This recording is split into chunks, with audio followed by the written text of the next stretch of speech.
ग्वालियर पूर्व से बहुजन समाज पार्टी के प्रत्याशी प्रहलाद सिंह प्रकाश टेलर ने शुक्रवार को वार्ड 21-22 में चुनाव प्रचार के दौरान कहा, ग्वालियर पूर्व विधानसभा में जनता मुझे जिताती है तो बेरोजगारी, स्वास्थ्य और शिक्षा को दुरुस्त करना मेरी प्राथमिकता रहेगी। ग्वालियर पूर्व विधानसभा भ्रष्टाचार मुक्त करनी है। मैं चाहता हूं ग्वालियर पूर्व विधानसभा का हर एक युवा बेरोजगार न रहे। प्रहलाद सिंह प्रकाश टेलर ने बोलते हुए कहा कि मैं आपके वोट की ताकत के बल पर ग्वालियर पूर्व विधानसभा की जनता को भय, भ्रष्टाचार से मुक्ति दिलाऊंगा। चुनाव के इस युद्ध में प्रत्येक कार्यकर्ता को स्वयं को प्रत्याशी समझकर लड़ रहा है। हम प्रचंड बहुमत से जीतेंगे। राजवीर कौरव के साथ प्रदीप गुप्ता की रिपोर्ट। पहले धन्यवाद आपको चैनल के। अगर जनता हमें जिताती है तो सबसे पहले हम शिक्षा पे सुधार करेंगे और उसके बाद में स्वास्थ्य पे, उसके बाद रोजगार पे। और जनता हमें जिताती है तो पूरा का पूरी जनता इस 16 पूर्व विधानसभा की विधायक रहेगी। ये मुझे विधानसभा के कार्यकर्ताओं द्वारा चुनाव लड़ाया जा रहा है। मैं अकेला चुनाव नहीं लड़ रहा, पूरी विधानसभा के सारे जितने साथी हैं वो सब मिल के चुनाव लड़ रहे हैं। अभी आपका कहाँ का जनसंपर्क हो गया है फॉर्म भरने के बाद?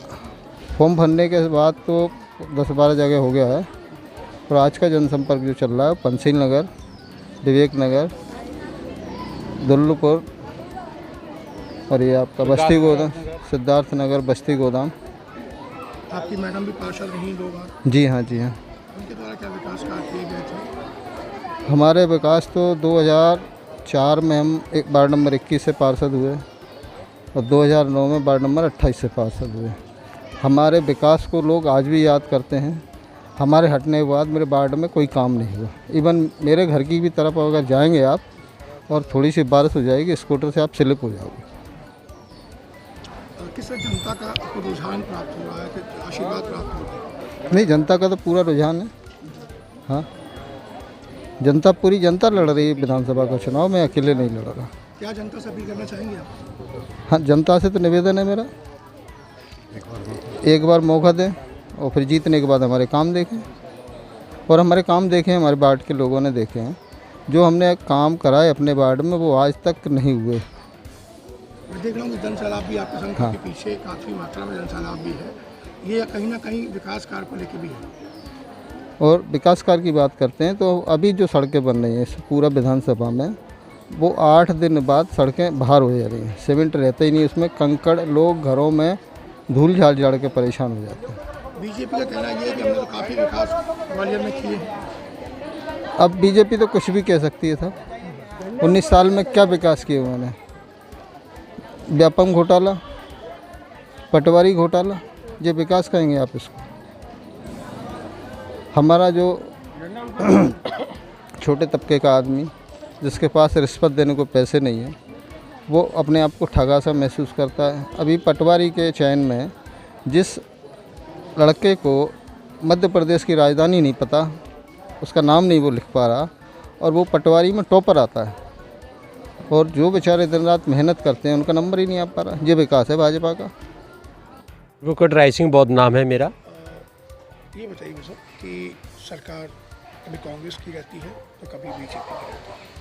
विधायक भी किस तरह दृष्टि से देखते हैं यहाँ कांग्रेस के विधायक को और बीजेपी के विधायक को? युवा यहाँ का, पूरे देश का युवा, मध्य प्रदेश का युवा और ये 16 पूर्व विधानसभा है, इसका युवा एक नज़रिए से ये देखता है कि आप देख लीजिए, पहले यहाँ बीजेपी के विधायक रहे, फिर कांग्रेस के, बारी बारी बीजेपी और कांग्रेस के विधायक रहे हैं। जो कांग्रेस ने पहले जो सिस्टम लागू किया था, निजीकरण वो लेके आई, संविदा वो लेके आई, ठीक है, तो ये चीज़ें जो संविदा वो लेके आई, निजीकरण लेके आई, और भी चीज़ें वो लेके आई है, तो उसका जो आगे का चलाने का काम बीजेपी के विधायक कर रहे हैं, बीजेपी की सरकार कर रही है। जब बीजेपी की सरकार आई थी उन्होंने कहा था कि हम युवाओं को रोज़गार देंगे। आप बता दी युवाओं को कौन सा रोज़गार मिला है? डिग्री करके, अगर मैं ग्रेजुएशन और डिग्री करता हूँ उसके बाद मुझे पकौड़ा बेचना पड़े, पकौड़ा तलना पड़े, फिर काय बात क्या रोज़गार की गारंटी?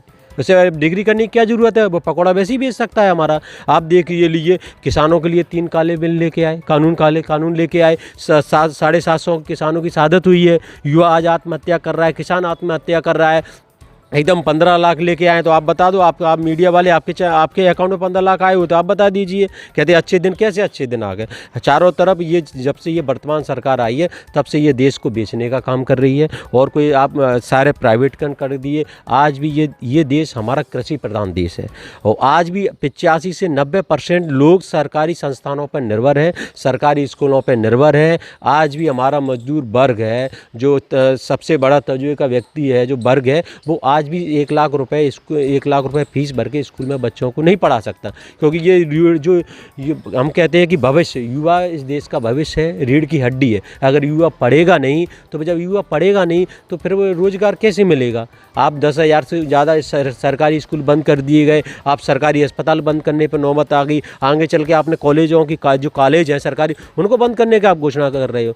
तो मतलब ये है कि आप पूरा सिस्टम उनने ये कर दिया कि इस देश को सिर्फ 2 परिवार चलाएंगे, पूंजीवादी चलाएंगे, अडानी और अंबानी मिलकर ये देश चलाएंगे, गरीब ये देश किसान नहीं चलाएगा। आप देख लिए हमारा किसान, फसल हमारी किसान में खेत में मेहनत हमने करी, फसल हमने उगाई, और दाम वो पूंजीपति दाम तय करते हैं।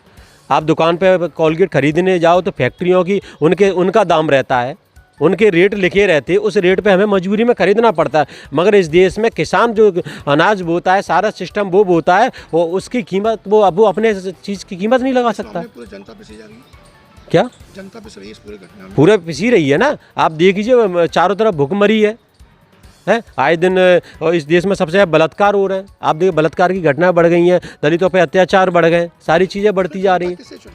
मैं ये मान लो, आप एक बार देख लीजिए यूपी का शासन, बहुजन समाज पार्टी की सरकार बनी थी, यूपी में बहन जी की सरकार बनी थी। आप सबसे ज़्यादा अगर बहुजन समाज पार्टी जाने जाती है, बहन जी का शासनकाल जाना, तो वो लॉ एंड ऑर्डर से जाना जाता है। राजा भैया संगाती अपने बिल में घुस जाते हैं, वहाँ सबसे ज़्यादा कानून, वहाँ कानून की जो व्यवस्था है बिल्कुल पूरी तरह कानून लागू किया जाता है। और बहुजन समाज पार्टी हमेशा संविधान को बचाने की बात करती है, क्योंकि आज संविधान खतरे में। कोई सरकारी संस्थानों में अधिकार भारतीय संविधान में दिए गए, आरक्षण है भारतीय संविधान में दिए गए। क्योंकि जब सब कुछ प्राइवेटकरण कर दें तो आरक्षण लागू कहाँ होगा? संविधान तो खत्म हो रहा है ना। स्वतंत्रता की जो अभिव्यक्ति की आज़ादी है, आप कोई भी अपनी बात रखता है तो उसको आप जेल में डाल देते हैं। अभी बीएसपी के प्रत्याशी खड़े हुए हैं जी, उसके बारे में क्या कहना चाहिए? बीएसपी का प्रत्याशी हैं जो प्रहलाद सिंह जो टेलर साहब हैं, वो बाढ़ में कम से कम 2 बार पार्षद रहे हैं, 1 बार उनकी पत्नी रही है, वो रहे हैं।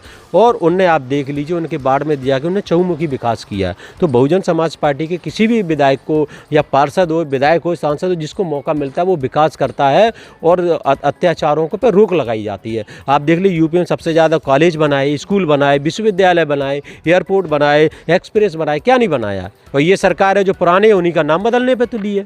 नहीं बताइए मुझे भारतीय जनता पार्टी में नया कोई चीज़ बनाई हो विकास के नाम पे।